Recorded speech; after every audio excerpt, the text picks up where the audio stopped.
أعوذ بالله من الشيطان الرجيم بسم الله الرحمن الرحيم الحمد لله رب العالمين الرحمن الرحيم مالك يوم الدين إياك نعبد وإياك نستعين اهدنا الصراط المستقيم صراط الذين أنعمت عليهم غير المغضوب عليهم ولا الضالين آمين بسم الله الرحمن الرحيم الحمد لله رب العالمين والصلاة والسلام على أشرف الأنبياء والمرسلين وعلى آله وصحبه أجمعين اللهم صل وسلم وبارك على مولانا محمد النور المذهب للنسيان بنوره وعلى آله في كل لمحة ونفس عدد ما وسعه علمك اللهم افتح علينا فتوح العارفين وجعل أعمالنا خالصة لوجهك الكريم اللهم فقهنا في الدين وعلمنا التأويل يا رب العالمين اللهم يا ربي بالمصطفى بلغ مقاصدنا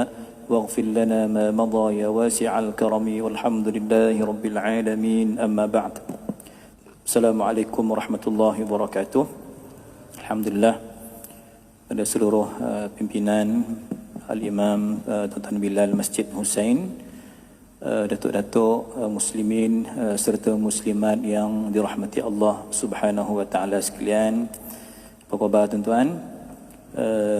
Kita ucapkan wa kullu amin wa antum bi khair. Selamat menyambut bulan cahaya, bulan Al-Anwar, bulan Rabiul Awal, bulan kelahiran Nabi Muhammad sallallahu alaihi wa alihi wasallam. Dan satu langkah yang baik yang dilakukan oleh pihak masjid kita ni, kita mulakan sedikit ya dengan selawat kepada Nabi sallallahu alaihi wasallam. Semoga cinta kita terus subur, semoga kasih kita, rindu kita kepada Nabi sallallahu alaihi wasallam terus kita semarakkan. Dan tuan-tuan, antara tanda kasih dan cinta kita kepada Nabi sallallahu alaihi wasallam ialah kita suka mengambil warisan Rasulullah sallallahu alaihi wasallam. Itulah ilmu yang jadi pada pertemuan kali ini insya-Allah kita akan menyambung kitab yang disusun oleh Tuan Guru Al-Ustaz Muhadir bin Haji Jul. Tuan-tuan, kekeliruan umat, inilah jawapannya. Jadi kita dah masuk kepada alam kubur, tuan-tuan. Kita semuanya merupakan bakal jenazah. Dan tuan-tuan, kita perlu memahami, mendalami fiqh, ya, hukum hakam yang berkait tentang hukum kematian ini, tuan-tuan, tentang kubur. Maka antara yang menjadi perbahasan iaitu apakah ya tentang ya yang disebut menabur bunga di atas kubur. Itu telah kita sebutkan sedikit pada kelas yang lalu. Dan kita dah sebut, tuan-tuan, bahawa yang menjadi sunnahnya juga iaitu Nabi sallallahu alaihi wasallam memacakkan, menanamkan 2 pelepah tamar. Ya, selagi tamar itu, selagi pohon itu menghijau, selagi pokok itu hidup, maka kita tahu, tuan-tuan, semua makhluk Allah Ta'ala ini dia bertasbih. Wa in min syai'in illa wa yusabbihu bihamdihi. Semua makhluk Allah itu bertasbih, walakin la tafqahuna tasbihahum. Cuma kamu ni tak faham apakah tasbih mereka. Kamu gagal mendengar tasbih pokok tersebut. Semua alam bergembira dengan kelahiran Nabi Muhammad sallallahu alaihi wasallam. Semua makhluk Allah Subhanahu wa taala membesarkan Allah, mensucikan Allah, bertasbih, bertakdis kepada Allah Taala, tentang termasuklah pokok-pokok itu sekali. Maka sebab itulah asasnya kita bincang dulu. Bolehlah kita letakkan, tanamlah pokok yang kecil-kecil. Dia tak masuk, tuan-tuan, pokok apa, buah naga tak masuk, ya, durian langsat tak masuk, dokong jolobu tak masuk. Itu jangan ditanam, bos. Kawasan Nateh Nesan itu. Tapi kalau tanah kubur kita tu besar, besar 10 hektar, kita nak guna 3 hektar yang pertama, maka yang baki itu kita bolehlah pajak dulu, kita manfaatkan pendapatan itu untuk kos pengurusan kubur tersebut. Okey, jadi boleh sahaja untuk tanam sesuatu pokok yang kecil-kecil, supaya tuan-tuan pokok itu juga selagi dia hidup, dia bertasbih, maka ia meringankan sedikit ya azab si mati, Ataupun tuan-tuan, kalaulah si mati itu orang soleh, maka dengan tasbih itu tuan-tuan mengangkat darjat si mati tersebut. Saya dah sebut dulu, kalaulah tasbih pokok pun Allah ambil kira, kalaulah tuan-tuan tasbih makhluk Allah Ta'ala itu pun meringankan, menyojukkan si mati, apatah lagi Yasin yang kita baca, apatah lagi tahlil yang kita baca, dengan syarat-syaratnya kita khususkan nama. Dan kaifiat Fatihah itu boleh dibaca awal ataupun boleh dibaca last, kemudian diniatkan nama tu, sama ada sebelum membaca ataupun selepas membaca, kita khususkan nama-nama yang kita niatkan untuk si mati tersebut. Okey tuan-tuan Taib, hukum yang kedua, menjirus air di kubur. Macam manalah hukum itu? Maka katanya di sini hadis Nabi sallallahu alaihi wasallam, Nabi pernah melakukan demikian pada kubur anak anda baginda yang bernama Sayyidina Ibrahim. Tuan-tuan, Sayyidina Ibrahim ni dia daripada Sayyidah Maryah Al-Qibtiyah. Ya kan, yang lain yang 6 anak tu daripada Sayyidah Khadijah Al-Kubra radhiyallahu anhuma. Okey. Jadi ketika mana wafatnya Nabi Allah atau wafatnya Sayyidina Ibrahim anak Nabi Muhammad sallallahu alaihi wasallam, dan kita tahu ketiga-tiga putera Nabi itu wafatnya meninggal ketika kecil, sehingga orang kafir pun tuduh Nabi ni tak ada penyambung, tak ada zuriat, terputus, inna syani'aka huwal abtar. Maka Allah respon, Allah kata sesungguhnya yang caci maki Nabi itu, itulah yang terputus, al-abtar, yang tiada berkatnya. Ya tuan-tuan, maka Allah Subhanahu wa taala sengaja dengan hikmah yang sangat tinggi, semua anak lelaki Nabi itu wafatnya ketika kecil, supaya nanti tak ada isu, kenapa kau anak Nabi kau tak jadi Nabi, patut kau lah jadi Nabi, kau anak Nabi. Maka Allah Subhanahu wa taala antara hikmah itu, semua anak-anak Nabi wafatnya ketika masih kecil. Tuan-tuan Okey, satu. Jadi Nabi, tuan-tuan sekalian, melakukan Nabi jirus air atas kubur Ibrahim bin Muhammad sallallahu alaihi wasallam. Satu. Tuan-tuan juga Imam Syafi'i, tuan-tuan Imam Syafi'i dikatakan, diriwayatkan oleh Imam Syafi'i, Nabi juga pernah menjirus air di kubur Sayyidina Sa'ad bin Mu'az.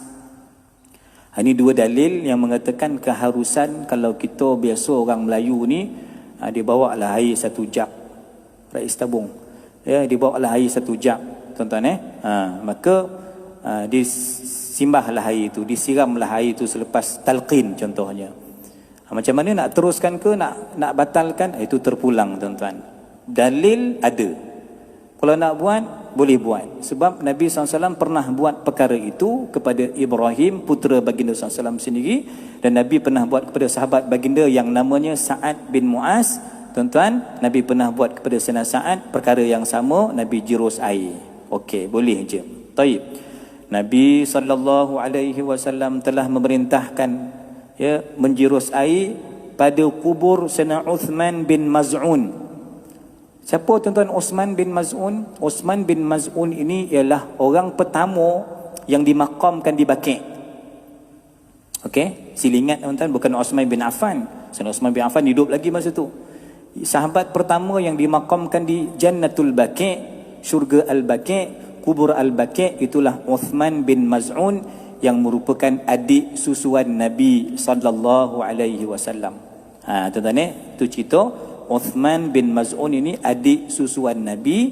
Beliau baginda Uthman bin Maz'un, sahabat pertama yang dimakamkan di Baqi'. Tuan-tuan, Nabi juga dikatakan apa tadi tuan?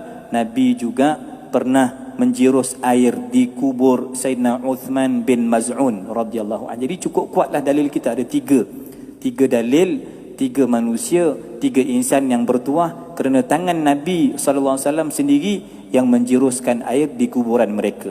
Boleh tuan-tuan. Taib, itulah yang dipetik dalam halaman 240. Itulah yang disebut oleh Syekh Abu Bakar Syatta dalam kitab beliau I'anatul Talibin. Okey, itu disebutlah tuan-tuan. Dan itu satu pandangan. Okey, saya sambung terus perenggan yang kedua. Dan yang mustahab adalah air tersebut suci dan menyucikan. Maknanya kalau bawa, jangan bawa sirap bandung, jangan bawa cendol, jangan bawa air mustakmal. Jangan bawa air yang bukan-bukan, guna air mutlak. Pakai air pipe gitulah, tadah sikit air pipe tu, bawa air itulah yang kita curahkan di atas kuburan tersebut. Itu yang paling bagus. Apa tujuan dia? Apa hikmah dia? Sebagai tafaul. Apa tafaul tuan-tuan? Optimis. Apa tafaul? Pengharapan kita supaya sojuklah sikit si mati yang dalam kubur tu. Adalah renjisan air sedikit, 1 jab adalah air sikit-sikit tu. Mudah-mudahan zikir kita, tasbih kita, tahlil kita, talqin kita tadi tu, yasin kita, Quran kita, ya tuan-tuan, itu menyejukkan, ya, menyejukkan si mati yang dalam kubur. Tapi jangan pula telefon syabas ko, telefon sain ko, tolong hantar air 3 tangki kata dia. 1 sama 2 boleh cover air tu. Tolong siramkan kat kubur atuk saya biar sojuk sikit. Itu gila nama jangan menghukum, jangan buat hukum dengan logik akal kita. Dah halang nak sojuk, kita siram betul-betul biar banjir kubur tu. Itu tak faham hukum. Orang khabar tadi 1 jab, 2 jab boleh lah. Takat tu yo tuan-tuan. Jadi kita kena faham hukum. Jadi kalau nak guna, nak tuang air tuan-tuan, gunakan setakat air mutlak sahaja. Okey, suci dan menyucikan. Dan makruh, ini kata Imam Abu Bakar Asy-Syatta, makruh kalau kita guna air mawar. Pendapat Imam Abu Bakar Asy-Syatta dalam I'anatul Talibin di sini, makruh menjirus dengan air mawar atau seumpamanya. Apa illah dia? Apa alasan karahah dia tuan, kenapa jadi makruh? Sebab dia anggap itu sebagai satu pembaziran. Pada kau beli air mawar, kau beli ada benda bunga yang ada kos, benda-benda macam tu, ya, lebih baik kau sedekah kat anak yatim, lebih baik kau masuk tabung masjid, lebih baik kau bagi orang hidup yang sebenarnya duit itu lebih diperlukan oleh orang yang masih hidup. Jadi tak payah buat air mawar, tak perlu. Ini satu pandangan. Alasan dia apa tadi? Kita elakkan pembaziran. Boleh? Kalau nak tuang, sunnahnya tadi guna air mutlak sahaja. Okey, tuan-tuan. Baik. Tapi dalam kitab Nihayatuz Zain, ini lain sikit pandangan dia. Dia kata apa? Sunat menjiruskan kubur dengan air sejuk dengan harapan apa, tafaul tadi, semoga sejuk juga tempat pembaringannya. Tujuan kita tadi insya-Allah kita bismillah, kita doakan. Jadi air itu tuan-tuan kita anggap sebagai satu harapan kita kepada Allah Ta'ala, harap sojuklah. Benda tafaul ni tuan-tuan, dia lawan kepada perkataan tasya'um. Tafaul ni membawa kepada kebahagiaan, tasya'um ni membawa kepada kecelakaan. Tafaul ni contoh kalau kita anak cucu kita buat akikah, maka tafaulnya apa? Jangan buat kari podeh-podeh supaya anak tu masak apa? Kalau akikah, masak manis-manis sikit. Kenapa?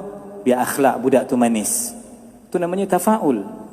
Daging korban dengan daging akikah lain sistem dia sedikit. Akikah tuan-tuan jangan dipatah-patahkan tulang itu. Dengan harapan tafaulnya apa? Konsep tafaul ini apa? Tafaulnya ialah supaya anak tu sihat, tak patah-patah tulang esok. Kan ini kocik-kocik kita dah patah tulang akikah, ada kejap aksiden motor, kejap jatuh longkang, kejap jatuh mano gaul mano, jatuh kejap. Sebab apa? Abah dia tak faham akikah tu dia patah-patah semua tulang itu. Maka tafaul itu apa tuan-tuan? Tafaul kita dengan si mati tadi tu, kita tuangkanlah sedikit air mengikut sunnah Nabi sallallahu alaihi wasallam. Boleh berlaku, boleh saja. Tetapi pendapat pertama khabar tadi jangan guna air mawar. Dia kata apa? Tidak mengapa. Ini pendapat yang kedua. Tidak mengapa dengan sedikit air mawar. Dia kata tak apa. Berapa kos tuan-tuan nak beli air tu? Nak beli pewangi tu berapa? Tengoklah kemampuan kita. Jangan kelepek duit masjid sudah. Jangan ambil tabung anak yatim sudah. Duit poket kita nak beli air mawar tu kita mampu, boleh beli. Ini pendapat yang kedua. Kenapa boleh? Dia kata apa? Kerana malaikat menyukai bau yang harum. Jadi letak sikit-sikit wangian bolehlah untuk kita jiruskan di atas kubur tersebut. Tuan-tuan ya, jadi kita ada dua pilihan di sini yang mengatakan tak perlu air mawar kerana tak nak berlaku pembaziran. Kalau nak guna air mawar, kalau mampu guna duit sendiri boleh. Kerana apa? Kerana malaikat suka bau-bau yang harum. Selesai. Jadi tak payah kelahi. Tuan-tuan, macam mana pula dia sebut kat sini mencacak bunga. Ini dah kita bincang lah tuan. Mencacak bunga atau pohon atas kubur berdasarkan perbuatan Nabi sallallahu alaihi wasallam. Tuan-tuan, dia kata para ulama membolehkan atas jalan qiyas. Faham qiyas ni? Ada contoh kita bagi study case yang sama, hampir sama, maka dibuat qiyas, perbandingan, perumpamaan. Jadi qiyas ni tuan-tuan dalam hukum dia jatuh hukum, sumber hukum nombor 4. Pertama Quran, kedua hadis, ketiga ijma', keempat qiyas. Maka atas jalan qiyas dia kata apa? Boleh ya tuan-tuan sekalian kita letak pacak bunga atau pokok pohon kecil ya agar ia tumbuh di atas kubur. Faham tuan-tuan kan? Sebab apa? Berdasarkan dalil yang kita sebut tadi, Nabi sallallahu alaihi wasallam memacakkan 2 pelepah tamar, 2 pelepah kurma di atas 2 kubur dalam hadis yang telah kita bincangkan tuan-tuan. Taib. Dan cuma tambahan tuan-tuan, di mana nak dipacakkan itu? Ini mungkin kita tak ambil perhatian lah, kita tak ambil berat sangat. Kita telefon dia pengurusan kubur tu, kita kata okey, tolong berapa kos? Bapak Nesan semua berapa bayar? Saya tak tahu lah tuan yang latest punya. Berapa? 3,000. Okey, 3,000. Awak buat elok-elok, lepas tu tulis nama arwah, tanamkan 2 pokok. Mungkin itulah kita serahkan kepada pihak pengurusan tanah kubur. Kita bayarlah. Okey lah tu tuan-tuan. Tetapi kalau nak ambil yang tepatnya dia kata apa? Letak pokok pohon koci tu tuan-tuan, pokok bunga tu di atas kepala si mati. Itu yang tepatnya lah, itu yang bagus sunnahnya tuan-tuan, di atas kepala si mayat dalam kuburnya. Itu yang Nabi buat, itu yang diriwayatkan oleh Imam Abd bin Humaid dalam kitab hadis, dalam kitab musnadnya tuan-tuan. Okey, jadi selesai. Yang ni boleh, tak timbul isu. Okey, bangkit pula isu batu nisan. Kan, macam mana ni? Apa hukum? Okey tuan-tuan, dalilnya tuan-tuan nanti kita akan jumpa nama yang sama, iaitu Uthman bin Maz'un tadi. Sayyidina Uthman bin Maz'un radhiyallahu anhu tuan-tuan, Nabi letak sebiji batu nisan di kepala si mati, iaitu adik susuan Nabi tadi tu, Sayyidina Uthman bin Maz'un. Nabi letak batu besar yang kita namakan hari ini batu nisan di kepala Sayyidina Uthman bin Maz'un. Ya, apa tujuan? Kenapa ada batu nisan? Kenapa letak batu nisan kat kepala si mati? Ini Nabi terangkan maqasid dia, tujuan dia apa? Agar diketahui dengannya kubur saudaraku. Aku boleh cam ni kubur Sayyidina Uthman bin Maz'un, supaya aku boleh mengkebumikan padanya siapa yang mati daripada keluargaku. Ini sebab itu ada juga tanah kubur ni tuan-tuan, dia bentuk keluarga. Kalau tuan pergi ke tanah Arab lah tuan-tuan saya perhatikan di Mesir tuan-tuan, tanah tu tanah kubur je, tapi yang special di tanah kubur Mesir ni, bawah mati, atas orang hidup. Dia buat rumah situ. Malam Jumaat dia tak baca Yasin dah. Malam Jumaat dia tarian gelek. Tu lain sikit lah. Ini jenis yang tak semayang ni. Kita dekat sini tuan-tuan, malam Jumaat takut hantu. Lalu kubur takut. Dia tuan-tuan, hantu takut dengan dia. Tu power orang Mesir tuan-tuan. Tu berlaku macam tu lah. Tetapi yang kita nak kaitkan tadi, dia jadi kubur tu wakaf keluarga. Faham tak? Ini keluarga Haji Dolah. Ini keluarga Haji Mahmud. Ini keluarga Haji Makmur. Keluarga tu. Dan sampai beberapa tahun tuan-tuan, ada lagi kematian nanti, dia akan pindahkan tulang itu nanti, dia kotopikan sikit, masuk jenazah baru. Okey, kita mungkin satu hari nanti, KL pun saya ingat tanah kubur dah problem. Tanah-tanah ni tuan, dia semakin mahal, terlampau mengejar pembangunan dan sebagainya. Jadi tanah kubur semakin mengecil, semakin kan tanam sikit dah penuh. Ya, tuan-tuan tanah makam Syekh Said Linggi, makam Syekh Said, dah tak boleh masuk dah. Kecuali area Ampangan dia akan dikuburkan di situ. Yang lain kena hantar tempat lain. Kubur di mana tempat Rais? Susah tu nak sebut tempat McDonald tu. Apa? Dia ada nama Konsif, kan sebelah Konsif tu, kat situ. Tu saya khabar tu kalau situ boleh makan McDonald lah. Sebab dia dokek dengan McDonald. Kalau makam Syekh Said dia jauh sikit.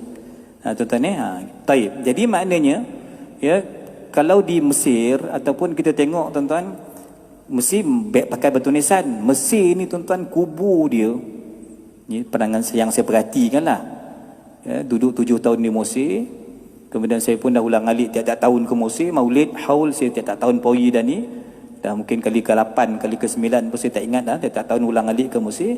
Saya perhatikan tuan-tuan, Mesir ni kuburnya terlampau besar bona pula. Dia punya nisan itu. Ya, ini kan kita bincang tuan-tuan, meninggikan kubur kan. Jadi Nabi SAW katakan tadi, kenapa Nabi letak batu nisan kat kepala Sayyidina Osman tadi? Supaya Nabi nak kata, orang cap ini tanah kubur, bawah ni ada mayat. Kau jangan langkah nanti, kau jangan pijak pula, kau jangan duduk situ pula, hormat si mati. Tuan-tuan kan, itu di antara tujuan Nabi SAW letakkan nisan. Maka itulah hikmahnya kenapa kita pun tuan-tuan hari ini meneruskan sunnah ini, boleh-boleh sahaja meletakkan batu nisan di atas tanah kubur tersebut. Okey. Dalam kitab I'anatul Talibin tuan-tuan, kata Al-Imam Abu Bakar Syatta, dan disunatkan meletakkan batu atau kayu di sisi kepala mayat. Jadi kalau tak ada bajet, orang dulu-dulu tahun 60-an, 70-an, mungkin orang susah, tak mestilah batu. Sekarang kita tempah kan, tempah tu kos lah.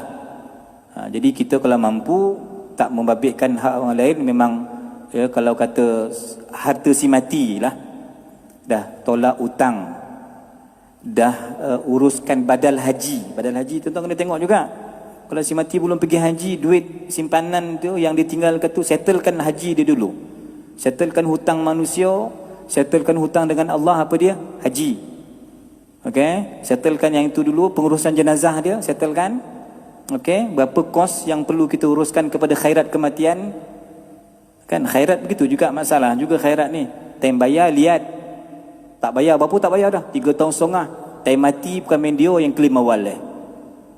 Ini pun problem juga, saya pun faham lah tuan-tuan. Kita menguruskan khairat kematian ni macam-macam kepala, macam-macam orang. Minta RM20 bukan main sekso, tapi dia nak klaim RM2,000 tu sekarang juga bagi kat dia. Ini pun tuan-tuan, sikap-sikap ni kita kena hati-hatilah ya. Jadi tuan-tuan sekalian, kita katakan tadi bahawa kita kalau mampu tadi dalam bab nisan, batu nisan tuan, selesaikanlah, gundinglah anak beranak, gundinglah adik-beradik. Berapa kos untuk arwah ibu punya ni, kita gundinglah. Kalaupun si ibu, ayah kita tak meninggalkan harta bagi kita, kita gundinglah baik-baik keluarga kita macam mana nak sempurnakan jenazah tadi. Dah sempurna alhamdulillah, dah dikebumikan dengan selamat. Kita fikir juga macam mana biarlah batu nisan omak kita ni macam batu nisan orang lain.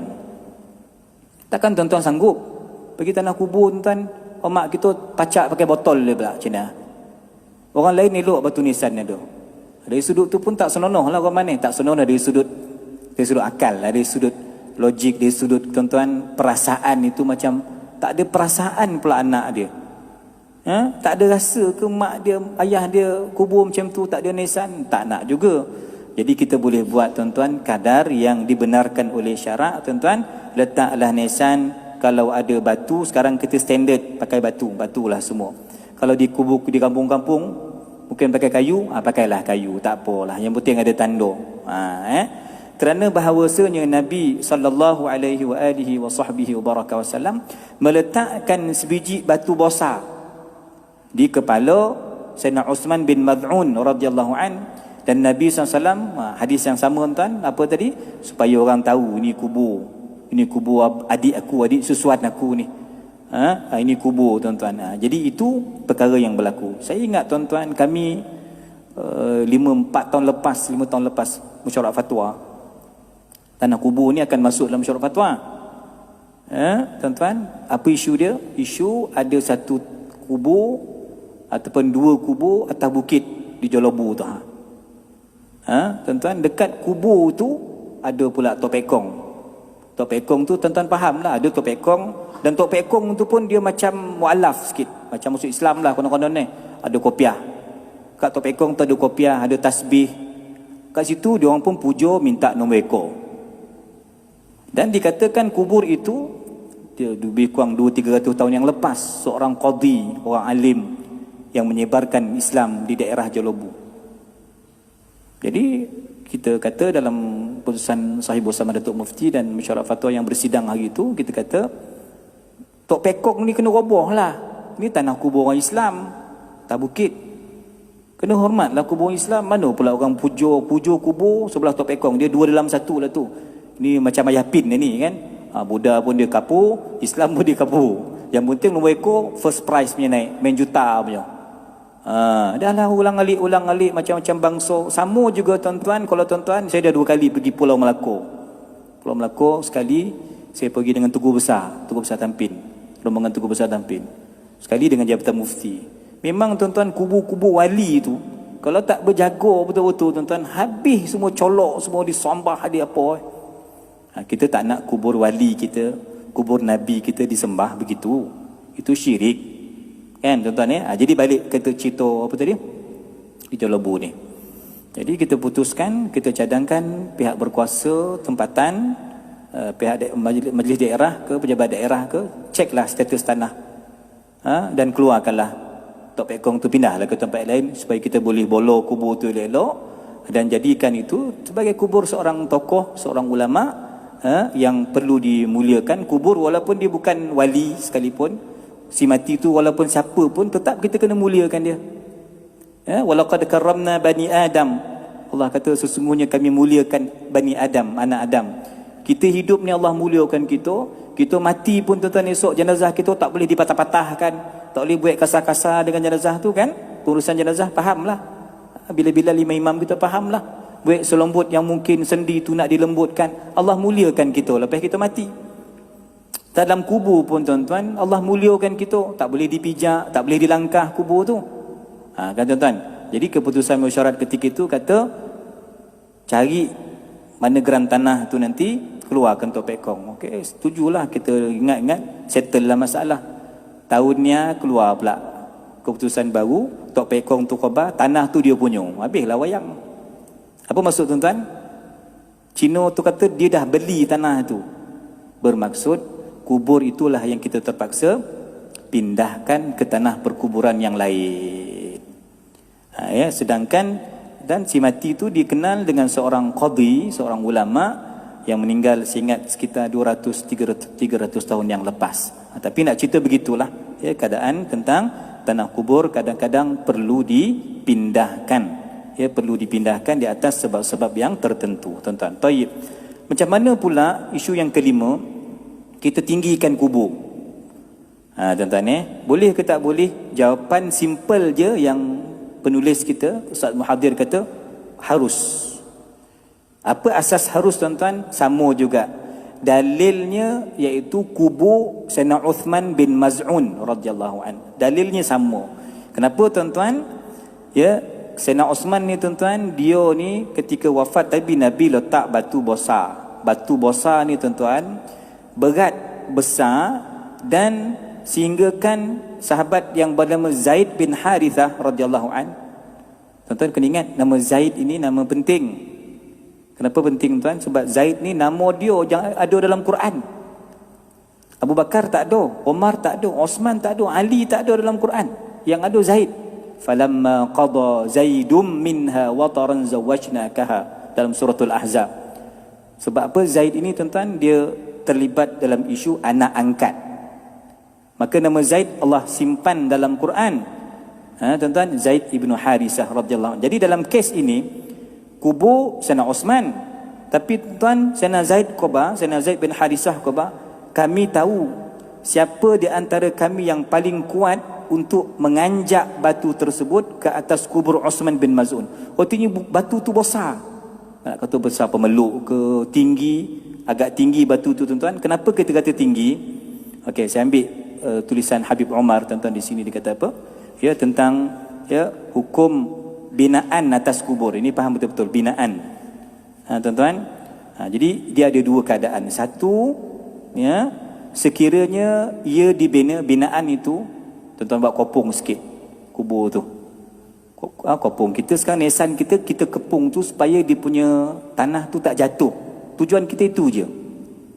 Tapi kalau tuan-tuan naikkan sampai tinggi meja kuliah kita ni, saya ingat itu pun dah tak wajar lah. Dia biar rendah sejengkal, tahap itu je lah. Standard yang ada kubur kita tu saya rasa dah tinggi dah tu. Jangan tinggi lagi daripada yang itu, kalau boleh lah. Tuan-tuan kalau perasan dekat kubur Syekh Said Linggi, ada kubur yang lebih tinggi daripada makam Syekh Said lagi. Melampau lah. Tuan-tuan ada satu kubur baru, tinggi pun lah, tak boleh. Tambah tuan-tuan dua keadaan hukum. Sekiranya ia dibina di atas tanah miliknya, tanah kita, rumah kita boleh tanah tu pokok dak kita lah. Tuan-tuan atau milik orang lain, tapi pemilik itu bagi izin. Kenapa kita kata esok saya mati, esok saya nak ambil ruang sikit lah tanah kubur saya ni lah, tapi saya ambil lah 3 jengkal lagi, saya nak tambah lah 2 hasta lagi, sebab saya nak buat binaan dalam kawasan kubur saya. Kalau tuan tanah izinkan, maka hukumnya boleh, walaupun makruh, walaupun tidak haram tuan-tuan, maka hukumnya harus tetapi makruh. Apa isunya tadi? Kita buat binaan atas kubur tu tanah kita ataupun tanah orang lain, kita dah deal dengan dia, dah ada akad agreement dengan dia, dia bagi kita peluang, tak apalah ustaz, saya bagilah ustaz ngajar saya dulu kat Masjid Husin, ustaz buatlah kubur kat tanah saya, baiknya pula buatlah, tapi ustaz nak buat binaan sikit-sikit pun saya okey je ustaz, maka hukumnya makruh. Okey, tidak haram. Contohnya tuan-tuan, kubur orang soleh. Okey, kubur orang soleh, kubur wali-wali, kita jangan sama macam kubur kita. Apa tuan-tuan? Orang soleh harus dibuat binaan di atasnya, walaupun ada bentuk kubah.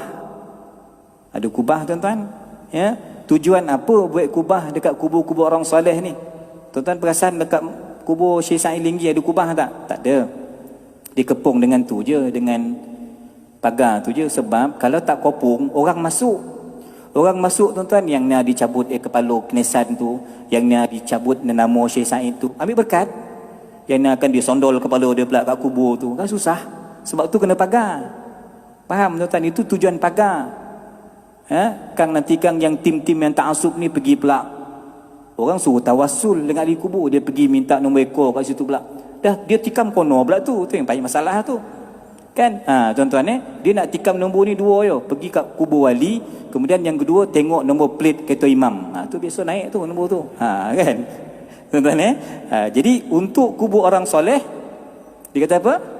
Orang soleh harus dibuat binaan di atasnya, walaupun buat kubah, kerana untuk memelihara bagi orang ramai berziarah dan bertabarruk. Jadi ustaz, kita kena clear tuan-tuan, dari sudut itulah beza kita dengan geng-geng Wahabi ni. Kita kata tabarruk boleh tuan-tuan, istighatsah tawasul boleh, kita kata ini musim maulid ni, tetapi mereka kata tak, ada di situ unsur syirik. Yang itu membezakan. Dan syirik dengan iman ni tuan, benda yang cukup besar, bukan benda kocik-kocik ni tuan. Benda syirik ni benda yang mengekalkan seseorang dalam neraka, na'udzubillah min zalik. Syirik ni bukan benda yang boleh kita main-main. Tetapi ulama tuan-tuan, ulama kita ahli sunnah wal jamaah ni cukup bijak, ya. Jadi sebab itu tuan-tuan perhatikan maqam Nabi SAW. Kita saban tahun merindui, kan? Saya tengok YouTube orang masuk masjid Nabi, kan dah lama Covid, merang-raung deh, rindu bona lah dengan Nabi SAW. Pergilah tawasul dengan Nabi SAW, duduklah depan maqam Nabi SAW, memberi salam, bertawasul, berdoa, tuan-tuan kan. Kita tahu, kita yakin bahawa Nabi itu tuan-tuan, walaupun Nabi hidup dulu, Nabi tak datangkan manfaat, Nabi tak datangkan mudarat. Sebab konsep an-nafi'u wad-darru, yang mendatangkan manfaat dan mudarat hanyalah Allah Ta'ala. Nabi itu wasilah, asbab. Ubat itu wasilah, doktor itu wasilah, Guru ini wasilah. Saya cuba menerangkan kepada tuan-tuan. Saya ini ialah jalan cara untuk memahamkan tuan-tuan hukum hakam ilmu, hukum hakam agama. Tapi yang memahamkan tuan-tuan siapa? Allah. Kan tuan-tuan? Yang memberi manfaat mudarat apa tuan-tuan? Allah. Yang menyembuhkan siapa tadi? Ubek ke? Doktor ke? Kalau tuan-tuan khabar ubek doktor tu menyembuhkan secara hakikat, nasi tu mengenyangkan secara hakikat, tuan-tuan murtad, tuan-tuan kafir.